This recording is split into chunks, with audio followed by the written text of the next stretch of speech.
ഇവിടെ ഈ മനീതി സംഘത്തെയും കനകദുർഗയെയും ഇങ്ങനെയുള്ളവരെ അവിടെ വേഷം കെട്ടിച്ച് പോലീസ് അകമ്പടിയോടുകൂടി ഒരു വെല്ലുവിളി പോലെ ശബരിമലയിൽ കയറ്റിയതാണ്. അങ്ങനെ ശ്രമിച്ചതാണ്, ആ നിലപാടെടുത്തതാണ് അവിടെ ശബരിമലയിൽ പ്രശ്നമുണ്ടായത്. ശബരിമല സ്വർണ്ണക്കൊള്ളയുമായി ബന്ധപ്പെട്ട തന്ത്രി കണ്ഠരര് രാജീവര ഈ പ്രതിപട്ടികയിലേക്ക് വരുമ്പോൾ അദ്ദേഹത്തിനും ഇതിൽ പങ്കുണ്ട് എന്ന ചിത്രം തെളിയുമ്പോൾ അറസ്റ്റിനെതിരെയൊക്കെ പരസ്യ പ്രതിഷേധവുമായി രംഗത്തെത്തിയവരായിരുന്നു BJP. അന്ന് അത് തന്ത്രിക്കെതിരെയുള്ള ഗൂഢാലോചന എന്നുള്ള നിലപാടുമുണ്ടായിരുന്നു BJPക്ക്. ആ BJPയുടെ സംസ്ഥാന ഉപാധ്യക്ഷനാണ് ഇന്ന് തന്ത്രിക്കെതിരെ താഴമൺ കുടുംബത്തിന് എതിരെ രംഗത്ത് വരുന്നത്. നോക്കൂ, BJP എന്ത് പറയുന്നു എന്നുള്ളത് അത് നിങ്ങൾ BJPക്കാരോട് തന്നെ ചോദിക്കുക. എന്താണ് BJPയുടെ ഔദ്യോഗിക നിലപാടെന്നും അതിൻ്റെ അകത്ത് എങ്ങനെയാണെന്നുള്ളതൊക്കെ അത് വേറെ കാര്യം. എനിക്കിപ്പോൾ ഞാനിവിടെ വന്നിരിക്കുമ്പോൾ എനിക്ക് എൻ്റെ നിലപാടേ പറയാൻ കഴിയുള്ളൂ.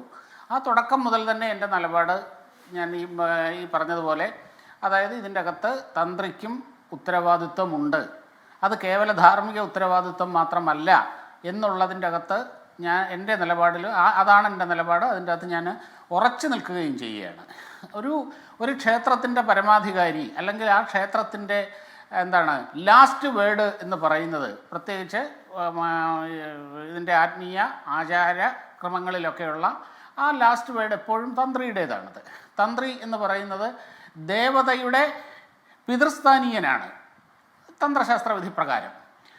ആ തന്ത്രിയുടെ അനുമതിയില്ലാതെ, തന്ത്രിയുടെ സമ്മതമില്ലാതെ ഒരു കാര്യവും ആ ക്ഷേത്ര സ്ഥാനത്ത്, ദേവസ്ഥാനത്ത് നടക്കാൻ പാടില്ല.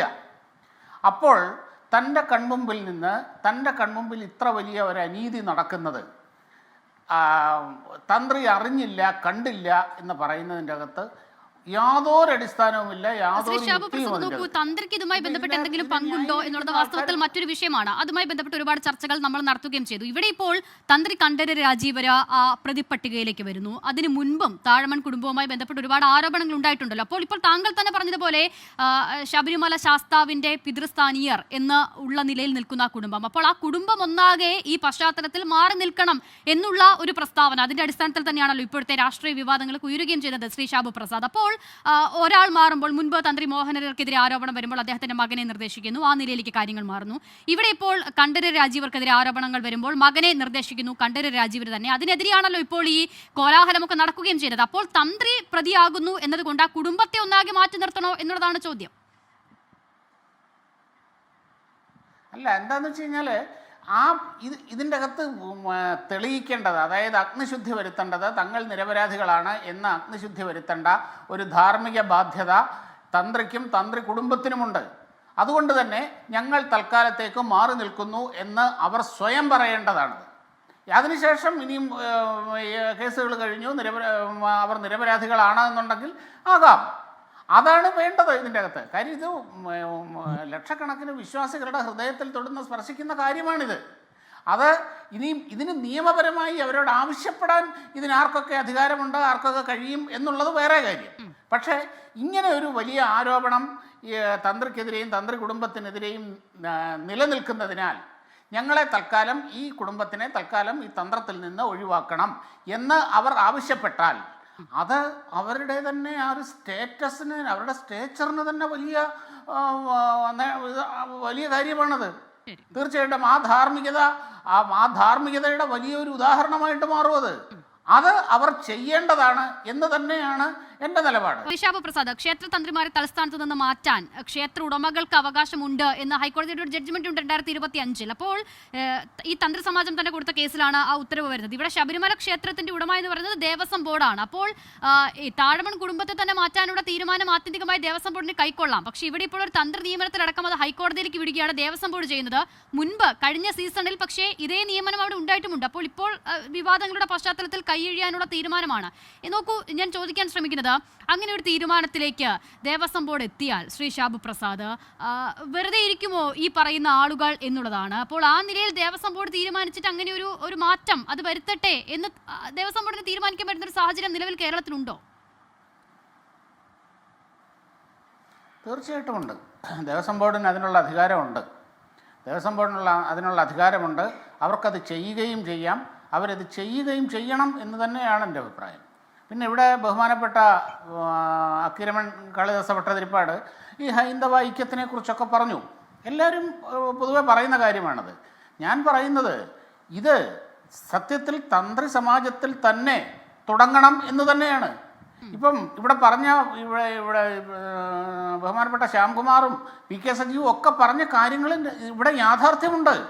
അതായത് ശബരിമലയിൽ ഒരു അബ്രാഹ്മണ പൂജാരി ഒരു മേൽശാന്തിയെ നിയമിക്കാൻ കഴിയില്ല. കാരണം അവിടെ മേൽശാന്തിയായിട്ട് വരുന്നവൻ അവരുടെ അപേക്ഷാ യോഗ്യതയിൽ പ്രഥമ സ്ഥാനത്തുള്ളത് ഈ കേരള ബ്രാഹ്മണനായിരിക്കണം എന്ന് തന്നെയാണ്. ഇപ്പം ബ്രാഹ്മണനെ പറ്റിയുള്ള വൈദികമായ അല്ലെങ്കിൽ ആ രീതിയിലുള്ള നിർവചനമൊക്കെ അവിടെ നിൽക്കട്ടെ. നിർവചനമൊക്കെ ഉണ്ട്, ഞാനും അത് അംഗീകരിക്കുന്നു. ബ്രഹ്മജ്ഞാനം നേടിയവൻ ആരും ബ്രാഹ്മണനാണ്. അതിനെപ്പറ്റി ആ നിർവചനത്തിനെ പറ്റി ഒന്നും നമുക്കിവിടെ സംശയമൊന്നുമില്ല. പക്ഷേ ഗ്രൗണ്ടിലുള്ള യാഥാർത്ഥ്യം എന്താണ്? ആ ഗ്രൗണ്ടിലുള്ള യാഥാർത്ഥ്യം ഇതാണ്.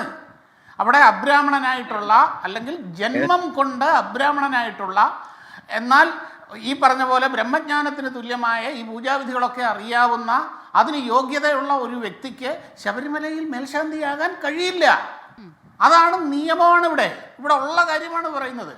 അവിടെ നിന്ന് തുടങ്ങണം ബഹുമാനപ്പെട്ട തന്ത്രി. അവിടെ നിന്ന് കേരളം മുഴുവനും അത് നടക്കണം. ഷാബു പ്രസാദ്, ഇത്തരം ഇടങ്ങളിലൊക്കെ അല്പം കൂടി ജനാധിപത്യപരമായ രീതിയിൽ തീരുമാനങ്ങൾ എടുക്കുകയും ആളുകളെ നിയമിക്കുകയും ചെയ്താൽ ഈ നിലയിലുള്ള ഇടപെടലുകൾ ഉണ്ടാകില്ല എന്ന് കരുതണോ? ശബരിമല, അയോധ്യ പ്രകടമായ ഉദാഹരണങ്ങളെ നമ്മുടെ മുന്നിലുണ്ട്. മറ്റു ക്ഷേത്രങ്ങളിലും സമാനമായ നിലയിലുള്ള കൊള്ളകൾ അതുമായി ആ നിലയിലും നടക്കുന്നുണ്ട് എന്ന് കേൾക്കുന്നു. അപ്പോൾ അയോധ്യ രാമക്ഷേത്രത്തിൽ വിശ്വാസികളാൽ ഭരിക്കപ്പെടുന്ന ഒരു ഭരണസമിതി അവിടെ ഉണ്ട്, എന്നിട്ടും അത് സംഭവിക്കുന്നു. ശബരിമലയിൽ അതുണ്ടാകുന്നു, മറ്റിടങ്ങളിലും നമ്മളത് കേൾക്കുന്നു. അപ്പോൾ ഇനി ഏത് സംവിധാനം ഉപയോഗിച്ചാണ് ഇതിനൊരു തിരുത്തൽ വരുത്തേണ്ടത് ശ്രീ ഷാബു പ്രസാദ്? ആത്യന്തികമായി ഇവിടെ വഞ്ചിക്കപ്പെടുന്നത് വിശ്വാസികളല്ലേ? ഇല്ല, ഏത് ക്ഷേത്രമായാലും എവിടെയായാലും കാലത്തിനനുസരിച്ചുള്ള എന്നാൽ അടിസ്ഥാന മൂല്യങ്ങളിൽ ഉറച്ചു നിന്നുകൊണ്ട് കാലത്തിനനുസരിച്ചുള്ള മാറ്റങ്ങൾ ഉണ്ടാകണം എന്നുള്ള കാര്യത്തിൽ യാതൊരു സംശയം ഉണ്ടായിട്ടുണ്ടല്ലോ. ഏറ്റവും അധികം പരിഷ്കരണങ്ങൾ ഹിന്ദു സമൂഹത്തിലെ പോലെ വേറെ എവിടെയെങ്കിലും സംഭവിച്ചിട്ടുണ്ടോന്ന്? എന്തിന് ശബരിമലയിൽ തന്നെ എന്തുമാത്രം മാറിയിട്ടുണ്ട്. എന്തെല്ലാം പരിഷ്കരണങ്ങൾ ശബരിമലയിലും നമ്മുടെ ഇപ്പോൾ ഇവിടെ തന്നെ ഈ ക്ഷേത്രത്തിൽ പ്രവേശിക്കുന്ന ഡ്രസ് കോഡിൻ്റെ കാര്യത്തിലായാലും ഗുരുവായൂരമ്പലത്തിൽ അടുത്ത കാലം വരെ ചുരിദാറിട്ട് കയറാൻ കഴിയില്ലായിരുന്നു, എന്നാൽ അത് മാറ്റി. ഇങ്ങനെയുള്ള കാര്യങ്ങൾ നിരന്തരം സംഭവിച്ചുകൊണ്ടിരിക്കുന്ന ഒരു കാര്യമാണ്. അങ്ങനെയുള്ള ഒരു കാര്യത്തിൽ ഈ പറഞ്ഞ പോലെ ഈ അബ്രാഹ്മണ പൂജാരിമാരുടെ കാര്യത്തിൽ സംഭവിക്കുക തന്നെ വേണം. ഇവിടെ സത്യം പറഞ്ഞു കഴിഞ്ഞാൽ അദ്ദേഹം പറഞ്ഞതിനോട് ഞാൻ യോജിക്കുകയാണ്.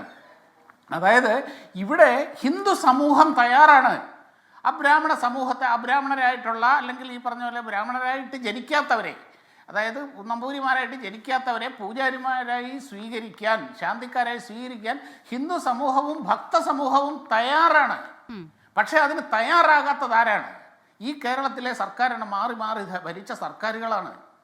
അതാണ് ഇതിൻ്റെ അകത്തെ ഏറ്റവും വളരെ വേദനാജനകമായ കാര്യം. അല്ല ശ്രീ ഷാബു പ്രസാദ്, ഞാൻ അതാണ് മുൻപ് ശ്രീ പി കെ സജീവനോടും ചോദിക്കാൻ ശ്രമിച്ചത്. വിഷയം രണ്ടായിരിക്കാം, പക്ഷേ നമ്മൾ ഈ പറയുന്ന മാറ്റത്തെക്കുറിച്ച്, ജനാധിപത്യപരമായ ഇടപെടലുകളെ കുറിച്ചാണ് സംസാരിക്കുന്നതെങ്കിൽ സർക്കാരും സുപ്രീം കോടതിയും തീരുമാനിച്ചൊരു കാര്യം ഇവിടെ നടപ്പിലാക്കാൻ കഴിഞ്ഞോ ശ്രീ ഷാബു പ്രസാദ്? അപ്പോൾ എന്താണ് സാധിക്കാതിരുന്നത്? ആ അനുഭവം മുന്നിലുള്ളത് കൊണ്ടാകും.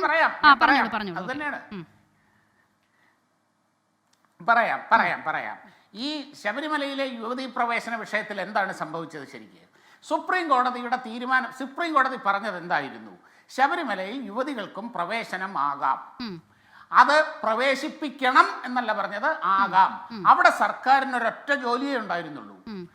10 വയസ്സിനും 50 വയസ്സിനും ഇടയിലുള്ള സ്ത്രീകൾക്ക് ഇവിടെ പ്രവേശനമില്ല എന്ന പമ്പയിലെ ബോർഡ് എടുത്ത് മാറ്റേണ്ട ജോലി മാത്രമേ സർക്കാരിന് അവിടെ ഉണ്ടായിരുന്നുള്ളൂ. അല്ലാതെ ഇവിടെ ഈ മനീതി സംഘത്തെയും കനകദുർഗയെയും ഇങ്ങനെയുള്ളവരെ അവിടെ വേഷം കെട്ടിച്ച് പോലീസ് അകമ്പടിയോടുകൂടി ഒരു വെല്ലുവിളി പോലെ ശബരിമലയിൽ കയറ്റിയതാണ്. അങ്ങനെ ശ്രമിച്ചതാണ്, ആ നിലപാടെടുത്തതാണ് അവിടെ ശബരിമലയിൽ പ്രശ്നമുണ്ടായത്. സർക്കാരാണ് അവരെ കൊണ്ടുവന്നത്. അടിസ്ഥാനത്തിൽ ഒരു സ്ത്രീക്ക് അവിടെ സർക്കാരാണ് കൊണ്ടുവന്നത്. എന്തിനാ നിങ്ങൾ ആരെയാണ് ഈ വിഡ്ഢിയാക്കുന്നത്? സ്ത്രീക്ക് അവിടേക്ക് വരണമെന്ന് തോന്നുന്നു, പക്ഷേ പ്രതിഷേധിക്കാൻ നിൽക്കുന്നവർ അവരെ തടയുമെന്ന് പറയുന്നു. സ്വാഭാവികമായും സംരക്ഷണം ഉത്തരവാദിത്തമാർക്കാണ്. തേനിയിൽ നിന്ന് പോലീസ് അകമ്പടിയോടുകൂടിയാണ് ക്ലിയർ ആണ്, അത് തന്നെയാണ് ഞാൻ പറഞ്ഞത്. അപ്പോൾ ആക്രമിക്കാൻ നിൽക്കുന്നവർക്ക് സംരക്ഷണം നൽകേണ്ട ഉത്തരവാദിത്തം ആരുടേതാണ്? അത് ഹിന്ദു സമൂഹത്തോടുള്ള, വിശ്വാസ സമൂഹത്തോടുള്ള വെല്ലുവിളിയാണ്. ആ വെല്ലുവിളി അങ്ങനെ ഇറങ്ങിയപ്പോഴാണ് ഈ കേരളം ശരി ശ്രീ ശ്യാം പ്രസാദ്, പക്ഷെ താങ്കൾ ഇപ്പോൾ നോക്കൂ, താങ്കൾ ആദ്യഘട്ടത്തിൽ പറഞ്ഞ നിലപാടും ഇപ്പോൾ പറഞ്ഞ നിലപാടും തമ്മിൽ യോജിക്കുന്നില്ല എന്നൊരു പ്രശ്നം കൂടി അവിടെയുണ്ട്. അവിടെയാണ് പ്രശ്നം. ചില കാര്യങ്ങളിൽ വിശാലമായ അർത്ഥത്തിലുള്ള നിലപാടും മറ്റു ചിലയിടത്ത് അതല്ലാത്തതുമാകുന്നിടത്താണ് പ്രശ്നം. ശ്രീ ശ്യാം പ്രസാദ്, ശ്രീ ശ്യാംകുമാർ, ജാതി ഏതെന്ന് ചൊല്ലേണ്ട നേര് മെയ് തന്നെ ചൊല്ലുകയാൽ എന്ന് പറഞ്ഞ ഗുരുവിന്റെ നാട്ടിലാണ് ഇന്നും നമുക്ക് ഇതിനെക്കുറിച്ച് സംസാരിക്കേണ്ടി വരുന്നത് എന്നുള്ളതാണ് ഏറ്റവും ദുഃഖകരമായ കാര്യം. ഈ ബ്രാഹ്മണ്യം എന്ന് പറഞ്ഞാൽ അത് ബ്രാഹ്മണർക്കെതിരല്ല എന്നും ഹിന്ദുത്വം എന്ന് പറഞ്ഞാൽ അത് ഹിന്ദുക്കൾക്കെതിരല്ല എന്നും ഈ കൂട്ടർക്ക് എന്നാണ് ഇനിയും മനസ്സിലാകുക? ശ്രീ ശ്യാംകുമാർ, ഒന്നാമത്തെ കാര്യം, ഈ രണ്ട് ചെറിയ കാര്യങ്ങളെ ഞാൻ പറയുന്നുള്ളൂ. ഒന്നിവിടെ പറഞ്ഞ പ്രധാനപ്പെട്ട കാര്യം, ഈ അബ്രാഹ്മണരെ ഹിന്ദു സമൂഹം എന്നേ അംഗീകരിച്ചു എന്ന് പറയുന്നത് തീർത്തും തെറ്റായ വാദമാണ്. അങ്ങനെയാണെങ്കിൽ ഒരു ഈഴവ സമുദായത്തിൽപ്പെട്ട സുധി എന്ന് പറയുന്ന ചെറുപ്പക്കാരൻ, ആ ചെറുപ്പക്കാരന് ചെട്ടുകുളങ്ങര ദേവീക്ഷേത്രത്തിൽ, ആലപ്പുഴ ജില്ലയിലുള്ള ചെട്ടുകുളങ്ങര ദേവീക്ഷേത്രത്തിൽ കീഴ്ശാന്തിയായിട്ട് പ്രവേശിച്ചപ്പോൾ അതിഭീകരമായ അയിത്തവും തൊട്ടുകൂടായ്മ അനുഭവിക്കേണ്ടി വന്നത്, ഭീകരമായിട്ടുള്ള അപമാനം അനുഭവിക്കേണ്ടി വന്നിട്ടുണ്ട്. എത്രയോ അബ്രാഹ്മണ ശാന്തിക്കാർക്ക് ഇന്നും ക്ഷേത്രങ്ങളിൽ തൊട്ടുകൂടായ്മയും തീണ്ടിക്കൂടായ്മയും, ഭക്തരെന്ന് പറയുന്നവർ തന്നെ അടുത്തിടെ ഒരു അബ്രാഹ്മണനായ ശാന്തി അപമാനിച്ചത് ഈ കൊച്ചിയിലല്ലേ, എറണാകുളത്തല്ലേ? അത് ഏത് ഹിന്ദു സമൂഹം? ഈ പറയുന്ന ഹിന്ദു സമൂഹം ഒന്നും അല്ലേ? അപ്പോൾ ഇങ്ങനെ ഈ കീഴ്പ്പതിവ് എന്നൊക്കെ പറയുക, ഈ കീഴ്പ്പതിവ് എന്തായിരുന്നു? കീഴ്പ്പതിവ് ഇവിടെ ബഹുമാനപ്പെട്ട സജീവൻ സാർ സൂചിപ്പിച്ചു. കീഴ്പ്പതിവ് എന്ന് പറഞ്ഞാൽ താളനാനി അരയനാണ് കീഴ്പ്പതിവ് അനുസരിച്ച് അവിടുത്തെ യഥാർത്ഥ തന്ത്രി. ആ തന്ത്രത്തെയും താന്ത്രിക അധികാരത്തെയും സമ്പൂർണ്ണമായിട്ട് കൈയടക്കുകയാണ് കേരളത്തിലെ ബ്രാഹ്മണ്യ അധികാരം ചെയ്തത്. നോക്കൂ, എന്തുകൊണ്ടാണ് മറ്റുള്ള ആരും തന്നെ ഈ ശബരിമലയിലും ഈ മറ്റ് പ്രസിദ്ധമായ മറ്റു സ്ഥലങ്ങളിലും ഒന്നും വരാൻ അനുവദിക്കാത്തത് എന്നുള്ളത് സ്വർണ്ണക്കൊള്ള കൊണ്ട് തന്നെ തെളിഞ്ഞു കഴിഞ്ഞു. ക്ഷേത്രം ഭക്തരെ ഏൽപ്പിക്കണമെന്നാണ് പറയുന്നത്. ക്ഷേത്രം ഭക്തരെ ഏൽപ്പിച്ചതിൻ്റെ ദുരന്ത ഫലം നമ്മൾ കണ്ടു കഴിഞ്ഞു. അയോധ്യ ആരാണ് ഭരിക്കുന്നത്? സർക്കാരൊന്നുമല്ല അയോധ്യ ഭരിക്കുന്നത്. അവിടുത്തെ സ്വർണവും 200 കോടിയിലധികം പണവും സ്വർണവും അയോധ്യയിൽ നിന്ന് മോഷ്ടിച്ചുകൊണ്ട് പോയിരിക്കുകയാണ്. അതേതാ ഭക്തരെന്ന് പറയുന്ന ആളുകളെ ഭരണം ഏൽപ്പിച്ചിട്ടാണ് ഇത് കാണുന്നത്. നോക്കൂ, ശബരിമലയിലെ തന്ത്രിക്ക് ഈ സ്വർണ്ണക്കളയിൽ അദ്ദേഹം പ്രതിയാണ്. ആ പ്രതിയായിട്ടുള്ള ആള് ധാർമ്മികമായിട്ട് തന്നെ ഇതിൽ നിന്ന് സമ്പൂർണ്ണമായിട്ട് മാറി നിൽക്കണം. അദ്ദേഹത്തിന്റെ മകനെ ശുപാർശ ചെയ്യണോ വേണ്ട എന്നുള്ളത് ദേവസ്വം ബോർഡിന്റെ തീരുമാനം. ഒരു കാര്യം കൂടെ പറഞ്ഞ് ഞാൻ അവസാനിപ്പിക്കാം. അതായത് തന്ത്രിയെ മാറ്റാൻ ദേവസ്വം ബോർഡിന് അധികാരമുണ്ട്. ഇതിനു മുമ്പും മാറ്റിയിട്ടുണ്ട്. ഒരു ഉദാഹരണം പറയാം. മതിലകൻ രേഖകളിൽ തന്ത്രിയെ മാറ്റിയതിന്റെ ചരിത്രം മതിലകൻ രേഖകളിൽ നമുക്ക് കാണാൻ കഴിയുന്നുണ്ട്. തിരുവല്ല ഗ്രന്ഥവരിയിൽ തന്ത്രിയെ മാറ്റിയെ സംബന്ധിച്ച രേഖകൾ തിരുവല്ല ഗ്രന്ഥവരിയിൽ കാണാൻ കഴിയുന്നുണ്ട്. അതുകൊണ്ട് തന്ത്രി എന്ന് പറഞ്ഞ എക്കാലവും ബ്രാഹ്മണ സമുദായത്തിന് കുത്താവകാശമായിട്ടുള്ള കാര്യമൊന്നുമല്ല. അത് ആർക്കും തന്ത്രം പഠിച്ച ആർക്കും തന്നെ തന്ത്രിയായിട്ട് വരാം. പാരമ്പര്യത്തിൻ്റെയും കീഴ്പ്പതിവിൻ്റെയും പേര് പറഞ്ഞ് കേരളത്തിൽ ജാതി വ്യവസ്ഥ ഊട്ടിയുറപ്പിക്കാനാണ് ചില മാന്യദേഹങ്ങൾ ശ്രമിക്കുന്നത് എന്ന് പറയാതെ വയ്യ. ശരി, വളരെ നന്ദി ശ്രീ ടി.എസ്. ശ്യാംകുമാർ. കാളിദാസ ഭട്ടതിരിപ്പാട്, നോക്കൂ, സ്വയം മാറി നിന്ന് അഗ്നിശുദ്ധി വരുത്താനായി തന്ത്രിയോട് ചേർന്ന് നിൽക്കുന്ന കുടുംബവും തയ്യാറാകുമോ എന്നതാണ്. ഇതിനോടകം മുൻപും താഴമൺ കുടുംബത്തിനെതിരെ ആരോപണങ്ങൾ ഉയർന്ന പശ്ചാത്തലം കൂടിയുണ്ട് ബി.ജെ.പി നേതാവിന്റെ ആ പ്രതികരണത്തിനും ആ ഫേസ്ബുക്ക് പോസ്റ്റിനും. സ്വാഭാവികമായും ഇനിയുള്ള ചർച്ചകളിൽ താഴമൺ കുടുംബം ഒന്നാകെ ചർച്ചകളിലേക്ക് വലിച്ചിഴക്കപ്പെടുകയും ചെയ്യും. ആ സാഹചര്യത്തിൽ എന്താണോ സംഭവിച്ചത് അത് ജനങ്ങൾക്ക് ബോധ്യപ്പെടുന്നത് വരെ മാറി നിൽക്കുന്നതല്ലേ ഉചിതം എന്നുള്ള ചോദ്യം സ്വാഭാവികമായും തന്ത്രി കുടുംബത്തിനെതിരെ ഉയരില്ലേ? ഈ ചർച്ചയിൽ എനിക്ക് വളരെ കൗതുകം തോന്നിയ വിഷയമാണ്. 2 കാര്യങ്ങളാണ്. ഹൈന്ദവ സമൂഹത്തിലുള്ള ഒരു വലിയ പ്രശ്നം നമ്മളൊക്കെ ആഗ്രഹിക്കുന്നത്, ഇതിനകത്ത് പങ്കെടുക്കുന്ന ഒരു ശ്യാംകുമാർ എന്നൊരാൾ അതിനകത്തിരിപ്പുണ്ട്. അദ്ദേഹം ഒരു ചർച്ചയിൽ ഒരിക്കൽ പറഞ്ഞു, ഈ കാളിദാസ ഭട്ടതിരി അക്കിരമൺ കാളിദാസൻ ഭട്ടതിരിപ്പാട് ഇതേതോ ഒരു കേസ് മറ്റേ അബ്രാഹ്മണ ശാന്തിക്കെതിരെ കേസ് കൊടുത്തു, അല്ലെങ്കിൽ തന്ത്രിസമാന കേസ്, അങ്ങനെ ഒരു സംഭവം ഉണ്ടായിട്ടില്ല. ഞാൻ എല്ലാവരും ഒരുമിച്ച് നിൽക്കണം എന്ന് ആഗ്രഹിക്കുന്ന ആളാണ്. അദ്ദേഹം എന്ത് അടിസ്ഥാനത്തിലാണ് പറഞ്ഞത് എന്ന് എനിക്കറിയില്ല. ഞാൻ വിഷയം വിട്ടു പോവല്ല. ബഹുമാനെ അദ്ദേഹം എനിക്ക് ഏറ്റവും അടുപ്പം തോന്നിയ ഒരു മനുഷ്യനാണ് അദ്ദേഹം. കാരണം കാര്യം തുറന്നു പറയുന്ന ഒരു മനുഷ്യൻ. പക്ഷെ ഞാൻ പറഞ്ഞ ഈ നമ്മുടെ സമൂഹത്തിലുള്ള ഒരു വലിയ കുഴപ്പം തെറ്റായ രീതിയിൽ പ്രചരിപ്പിക്കുന്നത് കഷ്ടം തോന്നുക. ഹിന്ദു സമൂഹം ഒരുമിച്ച് നിൽക്കണം, ക്രൈസ്തവനും മുസൽമാനും നമ്മുടെ സഹോദരന്മാരാണ് എന്ന് വിശ്വസിക്കുന്ന ആളാണ് ഞാൻ. എനിക്കകത്ത് ഒരു ഉച്ച നേതൃത്വമുള്ള ആളല്ല. അദ്ദേഹം ഏതോ ഒരു ബന്ധത്തിലുള്ള ചർച്ചയിൽ അദ്ദേഹത്തിന് ഇങ്ങനെ കണ്ടു. ഞാൻ വിഷയം വിട്ടു പോകല്ല. ശബരിമല വിഷയത്തിൽ നമ്മളൊക്കെ ധരിക്കേണ്ടത്, ഹൈന്ദവ സമൂഹം മൊത്തം ധരിക്കേണ്ടത്, തന്ത്രി എന്ന് പറഞ്ഞാൽ ദേവന്റെ അച്ഛൻ എന്നുള്ളതല്ല അതിന്റെ സങ്കല്പം.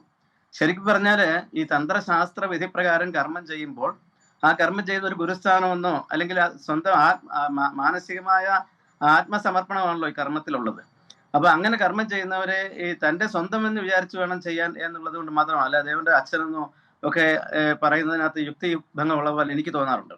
ഇപ്പൊ ഞാൻ പറയാൻ ശ്രമിച്ചത് ഒരു ക്ഷേത്രത്തിലെ തന്ത്രം ഇതൊരു വിശ്വാസ വിഷയമാണ്, ഇതൊരു ശാസ്ത്ര വിഷയമാണ്. ശാസ്ത്ര വിഷയത്തിൽ ചിലപ്പോൾ അതിനകത്ത് വിശ്വാസം ഉണ്ടാകാം, പലർക്കും അവിശ്വാസം ഉണ്ടാകും, ധാരണ ഉണ്ടാകും, ധാരണ പശുകൾ ഉണ്ടാവാം. പക്ഷെ ഇത് പണ്ട് ഒരു വിഷയത്തില് പന്ത് കളിച്ചുകൊണ്ടിരിക്കുമ്പോൾ, ഫുട്ബോൾ കളിച്ചുകൊണ്ടിരിക്കുമ്പോൾ പന്ത് കൈകൊണ്ടെടുത്തിട്ട് ഇത് വോളിബോളിൽ ഫൗളല്ല എന്ന് പറയുന്നതിനകത്ത് ഒരു കാര്യമില്ല.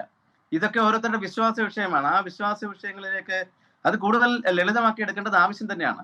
ശബരിമല വിഷയത്തിൽ സംഭവിച്ചത്, ശബരിമല തന്ത്രി രാജീവര് അദ്ദേഹത്തിന്റെ വിഷയം ഞാൻ വ്യക്തിപരമായി ഞാൻ പറയല്ലോ, പക്ഷെ ഒരാൾക്ക് ഒരു കേസ് ഉണ്ടെങ്കിൽ ആ കേസ് കഴിയുന്നവരെ അദ്ദേഹം മാറി നിൽക്കുകയല്ലേ, നിൽക്കട്ടെ. പക്ഷെ ആ രാജീവനോ അല്ലെങ്കിൽ ഒരു കുടുംബം, എനിക്കിപ്പോ പലപ്പോഴും തോന്നുന്നു ദേവസ്വം ബോർഡിന്റെ ഇതിനകത്തൊക്കെ കാണാറുണ്ട് തന്ത്രിയെ മാറ്റി മറ്റേ തന്ത്രി അടുത്ത വർഷം തൊട്ട്, അങ്ങനെ മാറ്റാൻ പറ്റുന്ന ഒരു പോസ്റ്റ് അല്ലത്. ഇതൊരു വിശ്വാസ വിഷയമാണ്. അപ്പൊ അതുകൊണ്ട് തന്നെ അദ്ദേഹത്തിന്റെ മകനെ കയറുന്ന റിക്വസ്റ്റ് ചെയ്യാനോ അതിന്റെ ഒന്നും കാര്യം അതിനകത്തില്ല. കാരണം അതൊക്കെ തന്ത്രി ആ കുടുംബത്തിലുള്ള അദ്ദേഹം അവിടെ തന്നെ പോയി കർമ്മം കഴിച്ചിട്ടുള്ള ആളാണ്. ഇതൊരു വിവാദ വിഷയമാക്കേണ്ട ഒരു കാര്യമില്ല. അത് ഈ രാജീവര് പങ്കെടുക്കുന്നില്ലെങ്കിൽ അത് മാറി നിൽക്കട്ടെ, കേസിന്റെ വിഷയം വരുന്നവരെ അദ്ദേഹം മാറി നിൽക്കട്ടെ. അദ്ദേഹത്തിന് മകൻ എന്ത് തെറ്റ് ചെയ്തു? അപ്പൊ ഇതൊരു ലിഖിതമായ ഒരു നിയമത്തെ മുഴുവൻ തെറ്റിക്കുറിക്കേണ്ട കാര്യം നമുക്കില്ല. തന്ത്രശാസ്ത്ര പ്രകാരം നടക്കുന്ന കർമ്മങ്ങൾ ഇതിനകത്ത് തെറ്റോ ശരിയോ എന്നുള്ള വ്യാഖ്യാനിക്കാതെ ഇതൊരു അന്ധവിശ്വാസമായിട്ടോ, അതൊക്കെ ഓരോ വിശ്വാസങ്ങളല്ലേ. നോക്കൂ, ശബരിമലയുമായി ബന്ധപ്പെട്ട പ്രശ്നം എന്ന് തന്നെ പറയുന്നത് ഇവിടെ അതിന് യോഗ്യതയുള്ളത് ആ ഒരു കുടുംബത്തിന് മാത്രമാണ് എന്നുള്ള നിലയിലേക്ക് കാര്യങ്ങൾ മാറുന്നിടത്താണ് ഇപ്പോൾ ഈ BJP നേതാവ് രാധാകൃഷ്ണന്റെ തന്നെ പോസ്റ്റും അത് തന്നെയാണ്. മുൻപും ഈ നിലയിൽ ആരോപണം ഒരു മിനിറ്റ് ശ്രീ കാളിദാസ ഭട്ടതിരിപ്പാട്, മുൻപും ആരോപണം ഉണ്ടാകുമ്പോൾ അത് മോഹനർക്കെതിരെ ഉണ്ടാകുമ്പോൾ മകൻ ചിത്രത്തിലേക്ക് വരുന്നു, ഇവിടെയും അത് ഉണ്ടാകുന്നു. അപ്പോൾ അങ്ങനെ ഒരു തരത്തിൽ പറഞ്ഞാൽ അദ്ദേഹത്തിന് തന്നെ പോസ്റ്റിൽ പറയുന്നത് പോലെ മക്കൾക്ക് വേണ്ടി അച്ഛന്മാർ ഏതെങ്കിലും ഒരു കേസുമായി ബന്ധപ്പെട്ട് പ്രതിപട്ടികയിലേക്ക് വരുമ്പോൾ മക്കൾക്ക് വേണ്ടി സംവരണം ചെയ്യപ്പെടുന്ന പദവിയായി ശബരിമലയിലെ തന്ത്രസ്ഥാനം മാറുന്നു എന്നുള്ളതാണ്. അതൊരു പ്രധാനപ്പെട്ട കാര്യമല്ലേ, പ്രസക്തമായ ചോദ്യവുമല്ലേ? അല്ല, ഇതിനകത്ത് പ്രധാനപ്പെട്ട ഒരു സംഗതിയാണ് നമ്മളിപ്പോ താങ്കൾ പറഞ്ഞത്. എന്തറിയാമോ, ഇതൊരു സമ്പ്രദായമല്ലേ, പഴയ കാലത്ത് തുടങ്ങാം. അതൊക്കെ വേണേൽ മാറ്റിമറിക്കാം, എന്തൊക്കെ വേണേൽ മാറ്റിമറിക്കുന്നതിന് ആർക്കാ കുഴപ്പം? പക്ഷെ നിലവിലുള്ള ഒരു നിയമമാണ്, ആ കുടുംബത്തിൽപ്പെട്ട ഒരാളാണ് അവിടുത്തെ താന്ത്രിക അവകാശം എന്ന് പറയുന്നത്. അതിനകത്ത് അതാണ് ഒരു പഴയ സമ്പ്രദായം, അതാണ്. ഇനിയിപ്പോ അത് മാറ്റിമറിക്കണമെങ്കിൽ ദേവസ്വം ബോർഡിനൊക്കെ, പക്ഷെ ദേവസ്വം ബോർഡിന്റെ ഒരു സ്റ്റാഫായിട്ടല്ല തന്ത്രിയെ പറയേണ്ടത്. ദേവസ്വം ബോർഡിന്റെ കർമ്മങ്ങൾ അനുഷ്ഠാനങ്ങൾ ചെയ്യുന്ന സാത്വികന്മാരായിരിക്കണം. ഒരു കാര്യമുണ്ട്, ഈ കർമ്മം ചെയ്യുന്ന ആൾക്കാർ പരമസാത്വികന്മാരായിരിക്കണം. അവര് കുഴപ്പക്കാരാണെങ്കിൽ അത് വേറെ, അവരെയൊക്കെ ഒഴിവാക്കാൻ നിയമങ്ങളുണ്ട്. പക്ഷേ അതിന് എന്ത് കുറ്റം ചെയ്ത് ആ പരമ്പരയ്ക്കാണ് തന്ത്രി മാറി നിൽക്കുക എന്ന് പറഞ്ഞാൽ, ഈ തന്ത്രി അച്ഛനോ മകനോ എന്നുള്ളതൊന്നും അല്ല ഇതിനകത്തെ വിഷയം. ആ കുടുംബത്തിൽപ്പെട്ട ആർക്കും അവിടത്തേക്ക് അവകാശമുള്ളതാണ്. ഇത് ഒരു പക്ഷേ ഇത് വിശകലനം ചെയ്യുമ്പോൾ തെറ്റോ ശരിയോ ഒക്കെ പറയാം. ഓരോ ക്രൈസ്തവന്റെ ശാസ്ത്രത്തിലും മുസൽമാന്റെ ശാസ്ത്രത്തിലും ഒക്കെ തെറ്റോ ശരിയോ പറയാൻ നമ്മൾ ആരാണ്? നമ്മൾ പറയുന്നത് ഒരു സമ്പ്രദായം, നിങ്ങൾ വേണമെങ്കിൽ അനുസരിച്ചാൽ മതി. ഈ സമൂഹത്തിന് നല്ലത് വരാൻ വേണ്ടിയാണ് ഈ എല്ലാ കർമ്മങ്ങളും. ദേവാലയങ്ങളെ ഉദ്ദേശിക്കുന്ന മനുഷ്യനെ സാത്വികന്മാരാക്കി എടുക്കാൻ വേണ്ടിയാണ്. അപ്പൊ അതിൽ പങ്കെടുക്കുന്നത്, ഇപ്പൊ ഞാൻ പറഞ്ഞു, അവിടുത്തെ അഴിമതികൾക്ക് മുഴുവൻ തന്ത്രിയാണോ കാരണക്കാരൻ? അവിടുത്തെ വൃത്തികേടുകൾക്ക് മുഴുവൻ എത്രയോ കാലമായി ഭസ്മം കുളം കുടിക്കുന്നു, മാറ്റുന്നു, മറിക്കുന്നു. ഇതൊന്നും തന്ത്രിയുടെ ജോലിയല്ല. അടിസ്ഥാനപരമായി ശാസ്ത്രം പറയുന്നത് ഈ എരുമേലിയിൽ അവിടെ നിന്ന് കൃത്യമായ കർമ്മത്തോടു കൂടി ശബരിമല ചെന്ന് പർണശാല കെട്ടിയിരിക്കണം. അതിപ്പോ ഒരു ടൗൺഷിപ്പ് പോലെ ആക്കിയില്ലേ? ആരുടെ കുഴപ്പമാണ്? അവിടെ നടക്കുന്ന എല്ലാ തോന്നിവാസങ്ങളും വൃത്തികേടുകളും ഒക്കെ തന്നെ തന്ത്രിയുടെ കുഴപ്പമാണോ? ഇതൊക്കെ ഏതെങ്കിലും ഒരു സ്ഥലത്തുകൊണ്ട് ചാരി വെച്ചിട്ട് മാറി, അത് ശരിയല്ല. ഞാൻ പറഞ്ഞത് ഈ വ്യക്തിയെ കുറിച്ചല്ല ഞാൻ പറയുന്നത്, തന്ത്രി ഇന്ന വ്യക്തികളെ കുറിച്ചല്ല ഞാൻ പറയുന്നത്. അദ്ദേഹത്തിന് എന്തെങ്കിലും ഉണ്ടെങ്കിൽ അദ്ദേഹം നിയമപരമായി തെളിയിച്ചു വരട്ടെ, അത് വേറെ കാര്യം. അദ്ദേഹത്തിന്റെ മകൻ പോകണമെന്നോ പോകണ്ടെന്നോ പറയാൻ ആർക്കാണ് അതിന്റെ, ശരിക്കും പറഞ്ഞാൽ ശാസ്ത്രീയമായ തെറ്റല്ലേ പറയുന്നത്? തന്നെയല്ല, ഈ ഒരു വിഷയത്തിൽ അദ്ദേഹം മകന് വേണ്ടിയാണ് പറയുന്നതിൽ വല്ല അർത്ഥമുണ്ടോ? അദ്ദേഹത്തിന് മകന് അതിലല്ലാതെ അവകാശം ഉണ്ടോ അവിടെ? അപ്പൊ അതുകൊണ്ട് ഈ തന്ത്രശാസ്ത്രം തന്നെ തെറ്റാണെന്ന് തോന്നുന്നുണ്ടെങ്കിൽ അത് വേറെ വേദിയിൽ ചർച്ച ചെയ്യേണ്ട വിഷയമാണ്. ഇങ്ങനെ നടക്കുന്ന ഒരു ക്ഷേത്രം നിയമപ്രകാരം നടക്കുമ്പോൾ അതിനെ മുഴുവൻ മാറ്റിമറിക്കണം, ഇതൊക്കെ സമ്പ്രദായം മാറ്റണം, അതൊന്ന് പഠിക്കണം. ശരിക്കും എനിക്ക് തോന്നുന്നു ഈ എന്റെ ഹൈന്ദവ സമൂഹത്തോട് വളരെ വിനയമായിട്ട് ഞാൻ പറയാൻ ആഗ്രഹിക്കുന്നത്, ഇപ്പൊ എനിക്ക് വളരെ ബഹുമാനവും ആദരവുള്ള ആളാണ് നമ്മുടെ മുമ്പ് വൈസ് സാർ രാധാകൃഷ്ണൻ സാർ എന്ത് അടിസ്ഥാനത്തിലാണ് പറഞ്ഞത് എനിക്കറിഞ്ഞൂടാ. സാറ് അത് പറഞ്ഞത് ചിലപ്പോൾ വ്യക്തിപരമായ അഭിപ്രായമായിട്ട് എനിക്ക് തോന്നുള്ളൂ. ഈ ഹൈന്ദവ സമൂഹത്തിൽ ആശയക്കുഴപ്പം സൃഷ്ടിക്കാനേ ഇത്തരം പ്രഖ്യാപനങ്ങൾ കൊണ്ട് കഴിയുമെന്നാണ് ഞാൻ വിശ്വസിക്കുന്നത്. അതുകൊണ്ട് തന്നെ ശ്യാംകുമാർ ഉൾപ്പെടെ നമ്മളൊക്കെ നിങ്ങളുടെ സുഹൃത്തുക്കളാണ്. നമുക്ക് ഈ ഹൈന്ദവരെല്ലാം ഒരുമിച്ച് നിന്ന് അത് ക്രൈസ്തവനെ എതിർക്കാനോ മുസൽമാനോ എതിർക്കാനല്ല, അവരവരുടെ അനുശാസനങ്ങൾ നടക്കട്ടെന്നേ. അവർക്ക് അങ്ങനെ സഹോദരനായിട്ട് ജീവിച്ചൂടെ?